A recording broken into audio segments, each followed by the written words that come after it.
February 19ಕ್ಕೆ BJP ನೂತನ ರಾಜ್ಯಾಧ್ಯಕ್ಷರ ಘೋಷಣೆ ಆಗಿಬಿಡುತ್ತಾ? ವಿಜೇಂದ್ರ ಅವರನ್ನೇ ಕಂಟಿನ್ಯೂ ಮಾಡಲಾಗುತ್ತಾ ಅಥವಾ ಅವರ ಸ್ಥಾನಕ್ಕೆ ಬೇರೆಯವರು ಬರ್ತಾರ ಅಂತ ಸಾಕಷ್ಟು ಪ್ರಶ್ನೆಗಳಿದೆ.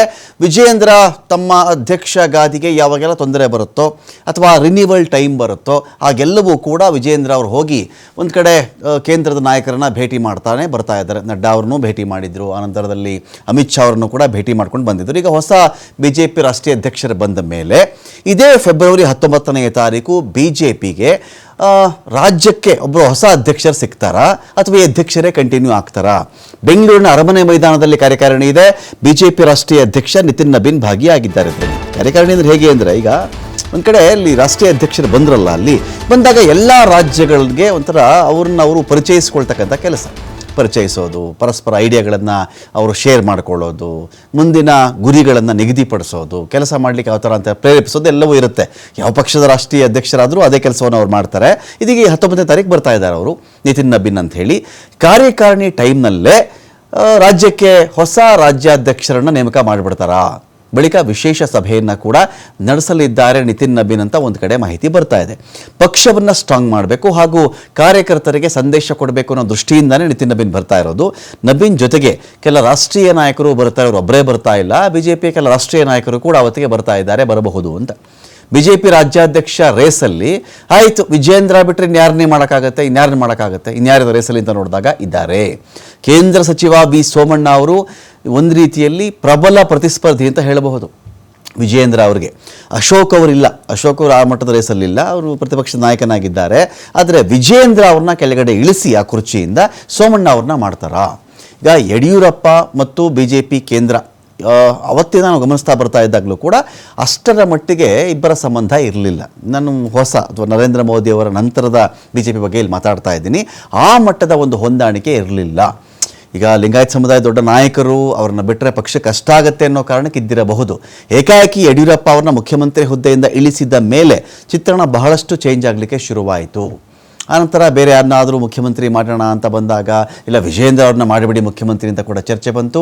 ಆನಂತರ ಬೇರೆ ಬಣದವ್ರನ್ನೇ ಮುಖ್ಯಮಂತ್ರಿ ಮಾಡಿ ಅಂತ ಕೂಡ ಬಂತು.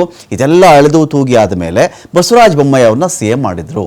ಅಲ್ಲಿಗೆ ಯಡಿಯೂರಪ್ಪನವರಿಗೆ ಅಧಿಕಾರ ತೋರಿಸಲಿಲ್ಲ. ಆಮೇಲೆ ಮಾರ್ಗದರ್ಶಕ ಮಂಡಳಿ, ಕೇಂದ್ರದಲ್ಲಿ ಆ ಮಂಡಳಿ ಈ ಮಂಡಳಿ, ನಾವು ಹುದ್ದೆ ಕೊಟ್ಟಿದ್ದು ನಿರ್ಲಕ್ಷ್ಯ ಮಾಡಲಿಲ್ಲ, ಯಡಿಯೂರಪ್ಪ ಅವ್ರನ್ನ ಎಲೆಕ್ಷನ್ ಕ್ಯಾಂಪೇನ್ಗಳಿಗೆ ಬಳಸ್ಕೋತೀವಿ, ಇದೆಲ್ಲ ಒಂಥರ ಪ್ಯಾಚಪ್ ವರ್ಕ್ಸ್ ಅಂತ ಆಯಿತು. ಇರಲಿ, ಇದಾದ ಮೇಲೆ ಮತ್ತೆ ಆ ಪ್ರತಿರೋಧ ಜಾಸ್ತಿ ಆಯ್ತಲ್ಲ. ಅಂದರೆ ಲಿಂಗಾಯತ್ ಸಮುದಾಯ ದೊಡ್ಡ ನಾಯಕರು ಈ ಥರ ಮಾಡಿಬಿಟ್ರು ಬಿಜೆಪಿಯವರು ಅಂತೆಲ್ಲ ಆದಮೇಲೆ, ಇಲ್ಲ ಅವರ ಮಗನಿಗೆ ನಾವು ಶಿಕಾರಿಪುರಕ್ಕೆ ಟಿಕೆಟು ಕೊಡ್ತೀವಿ, ಈ ಕಡೆ ಮಗನನ್ನು ಅಧ್ಯಕ್ಷನನ್ನಾಗಿಯೂ ಮಾಡ್ತೀವಿ ಅಂತ ಹೇಳಿ ಕೆಲ ದಿನಗಳ ಮಟ್ಟಿಗೆ ಅಧ್ಯಕ್ಷನನ್ನು ಮಾಡಿದ್ದಾರೆ. 5 ವರ್ಷಗಳು ಕಳೆದಿವೆ ಅದರಲ್ಲಿ. ಸೊ ಈಗ ಇದೇ ವಿಜೇಂದ್ರ ಅವ್ರನ್ನ ಚೇಂಜ್ ಮಾಡ್ತಕ್ಕಂಥ ಟೈಮ್ ಬಂದಿದೆಯಾ? ಕಾರಣ ಕೇಂದ್ರದಲ್ಲಿ ಸಚಿವರಾಗಿದ್ದಾರೆ ಸೋಮಣ್ಣ ಅಂತ ಹೇಳಿದ ಮೇಲೆ, ಸೋಮಣ್ಣ ಅವರು ಕೇಂದ್ರದೊಂದಿಗೆ ಚೆನ್ನಾಗಿದ್ರೇ ಮಿನಿಸ್ಟರ್ ಆಗೋದು, ಅವರು ಚೆನ್ನಾಗಿಲ್ಲ ಅಂದರೆ ಮಿನಿಸ್ಟರ್ ಆಗಲ್ಲ. ಇದೇ ಸಂದರ್ಭದಲ್ಲಿ ಯಾಕೆಂದರೆ ಸೋಮಣ್ಣ ಅವರ ಒಡನಾಟ ಇದೆಯಲ್ಲ ಮಠಗಳೊಂದಿಗೆ, ಸಿದ್ಧಗಂಗಾ ಮಠ ಆಗಲಿ ಯಾವುದೇ ಲಿಂಗಾಯತ್ ಸಮುದಾಯದ ಮಠಗಳಾಗಲಿ ಬಹಳ ಚೆನ್ನಾಗಿದ್ದಾರೆ ಸೋಮಣ್ಣ ಅವರು. ಸೊ ಹಾಗಾಗಿ ಸೋಮಣ್ಣ ಅವ್ರನ್ನೇ ಅಧ್ಯಕ್ಷರನ್ನಾಗಿ ಮಾಡಿದ್ರೆ ಈ ಕಡೆ ಸೋಮಣ್ಣ ಅವ್ರಿಗೆ ಹುದ್ದೆ ಕೊಟ್ಟಂತೆಯೂ ಆಯಿತು, ವಿಜೇಂದ್ರ ಅವ್ರಿಗೆ ಕೆಳಗಡೆ ಇಳಿಸ್ತಂತೆಯೂ ಆಯಿತು. ಅಲ್ಲಿಗೆ ಯಡಿಯೂರಪ್ಪ ಫ್ಯಾಮಿಲಿಯ ಪ್ರಾಬಲ್ಯವನ್ನು ರಾಜ್ಯ ಬಿಜೆಪಿಯಲ್ಲಿ ಕಡಿಮೆ ಮಾಡಿದಂತೆಯೂ ಆಯಿತು ಅಂಥೇಳಿ ಒಂದು ಲೆಕ್ಕಾಚಾರ ಇದೆಯಾ? ವೆಯ್ಟ್ ಮಾಡಬೇಕು.